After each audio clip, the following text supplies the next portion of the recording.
శ్రీ సీతారామ కళ్యాణం పౌరాణిక ప్రాముఖ్యత మరియు ఆధ్యాత్మిక లాభాలు. రచన ప్రసాద్ భరద్వాజ్. శ్రీ సీతారామ కళ్యాణం త్రేతాయుగంలో జరిగిన ఒక దివ్య ఘట్టం మాత్రమే కాదు, అది సృష్టి ధర్మాన్ని, జీవన సత్యాన్ని ప్రతిబింబించే శాశ్వత తత్వం. ఈ కళ్యాణం ద్వారా భూమిపై శ్రీ మహావిష్ణువు రాముడిగా, మహాలక్ష్మి సీతాదేవిగా అవతరించి ధర్మం మరియు శక్తి యొక్క పరిపూర్ణ సమన్వయాన్ని ప్రపంచానికి చూపించారు.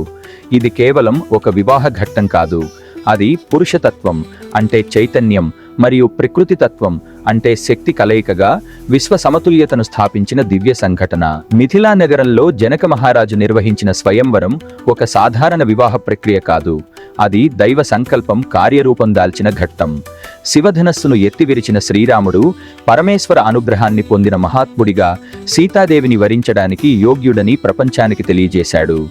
ఇది మనకు ఒక గొప్ప సూత్రాన్ని తెలియజేస్తుంది. దైవ అనుగ్రహం పొందాలంటే శక్తి, వినయం, ధర్మం అనేవి కలిసి ఉండాలి. సీతాదేవి రాముణ్ణి ఎంచుకోవడం కూడా ఒక ఆధ్యాత్మిక సంకేతం. అది కేవలం ఒక యువతి యొక్క నిర్ణయం కాదు, అది ప్రకృతి తత్వం, చైతన్య తత్వాన్ని స్వీకరించడం. ఈ కలయికలోనే సృష్టి కొనసాగుతుంది. అందుకే ఈ కళ్యాణం విశ్వస్థాయిలో ఒక పవిత్ర సంఘటనగా భావించబడుతుంది. శ్రీ సీతారాముల దాంపత్య జీవితం మనకొక గృహస్థాశ్రమ ధర్మానికి ఒక ఆదర్శ నమూనా. వారు అనుభవించిన సుఖాలు, దుఃఖాలు, వనవాసం, పరీక్షలు ఇవన్నీ ఒక సాధారణ జీవితం లాంటివే కనిపించినా వాటిలో దాగి ఉన్నది అత్యున్నత ఆధ్యాత్మిక బోధ. రాముడు ధర్మాన్ని ఎప్పటికీ విడువలేడు, సీతాదేవి భక్తి, సహనం, పవిత్రతకు ప్రతీకగా నిలిచింది. ఈ ఇద్దరి బంధం మనకు చెప్తుంది, నిజమైన దాంపత్యం అనేది పరస్పర గౌరవం, నిబద్ధత, త్యాగం మీద నిలబడుతుంది. ఈ కళ్యాణం ద్వారా మనకు మరొక ముఖ్యమైన సందేశం ఏమిటంటే, జీవితంలో ఎలాంటి పరిస్థితులు వచ్చినా ధర్మాన్ని వదలకూడదు. రాముడు రాజ్యాన్ని వదిలి అడవికి వెళ్ళినా తన వాగ్దానాన్ని నిలబెట్టుకున్నాడు. సీతాదేవి కష్టాలను ఎదుర్కొన్నా తన విశ్వాసాన్ని కోల్పోలేదు. ఇది మనకు నేర్పేది, ధర్మం ఉన్న చోటే దైవం ఉంటుంది. ఆధ్యాత్మికంగా చూస్తే శ్రీ సీతారామ కళ్యాణం మన అంతరంగంలో జరిగే ఒక యజ్ఞం లాంటిది.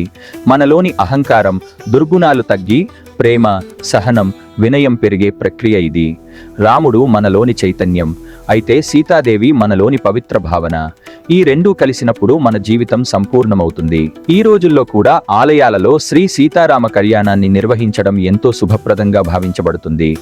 ఈ కళ్యాణాన్ని భక్తితో నిర్వహించిన, దర్శించిన కుటుంబంలో శాంతి, ఐక్యత, అనురాగం పెరుగుతాయని విశ్వాసముంది. ముఖ్యంగా దాంపత్య జీవితంలో కలహాలు తగ్గి పరస్పర అవగాహన పెరుగుతుంది. వివాహం ఆలస్యమవుతున్న వారికి మంచి వరుడు లేదా వధువు లభిస్తారని భక్తులు నమ్ముతారు. ఇది మాత్రమే కాదు, ఈ కళ్యాణాన్ని వినడం, పఠించడం, ధ్యానం చేయడం ద్వారా మనలోని మనస్సు ప్రశాంతమవుతుంది. ఆందోళనలు తగ్గి ఆత్మస్థైర్యం పెరుగుతుంది. కుటుంబంలో సౌఖ్యం, ఆర్థిక స్థిరత్వం, ఆరోగ్య సౌభాగ్యం కలుగుతాయని విశ్వాసముంది. పౌరాణికంగా ఇది లక్ష్మీనారాయణ అనుగ్రహాన్ని ఆహ్వానించే ఒక పవిత్ర సాధన. ఇంకా ఒక లోతైన ఆధ్యాత్మిక కోణంలో చూస్తే ఈ కళ్యాణం మనకు ఒక గొప్ప సందేశాన్ని అందిస్తుంది. జీవితం అనేది ఒక యాత్ర, దాంపత్యం అనేది ఒక సాధన, ధర్మం అనేది మార్గం, ప్రేమ అనేది ఆ మార్గాన్ని ప్రకాశింపజేసే దీపం. ఇవి నాలుగు కలిసినప్పుడు మన జీవితం దివ్యమవుతుంది. ప్రతి సంవత్సరం ఆలయాలలో జరిగే ఈ దివ్య కళ్యాణం మనకొక జ్ఞాపకం. దైవం మన జీవితంలో ఎప్పుడూ దూరంగా ఉండదు. మనం ధర్మాన్ని అనుసరించినప్పుడు, మనస్సులో పవిత్రతను నిలబెట్టుకున్నప్పుడు దైవానుగ్రహం స్వయంగా మన జీవితంలో ప్రవేశిస్తుంది. అంతిమంగా శ్రీ సీతారామ కళ్యాణం మనకొక శాశ్వత సత్యాన్ని బోధిస్తుంది. ధర్మంపై నిలబడిన బంధం ఎప్పటికీ విచ్ఛిన్నం కాదు.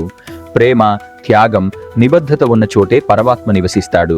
ఈ దివ్య కళ్యాణం కేవలం గతంలో జరిగిన ఘట్టం కాదు, ఇది ప్రతి మనిషి హృదయంలో నిత్యం జరిగే ఆధ్యాత్మిక ప్రక్రియ. దాన్ని గ్రహించిన వారికి జీవితం ఒక యజ్ఞంగా, ఒక పండుగగా మారుతుంది. ఈ సందేశం మీకు ఉపయుక్తమైతే తప్పకుండా లైక్ చేయండి. మీ ఆలోచనలను కామెంట్స్లో పంచుకోండి. ఇంకా ఇలాంటి ఆధ్యాత్మిక తత్వజ్ఞాన విషయాల కోసం చైతన్య విజ్ఞానం ఛానల్ను సబ్స్క్రైబ్ చేసి నోటిఫికేషన్ బెల్ను ఆన్ చేయండి. మీ స్నేహితులకు షేర్ చేయండి. ఇటువంటి సందేశాత్మకమైన మరొక వీడియోతో తిరిగి కలుద్దాం. జై గురుదేవ్. శుభమస్తు.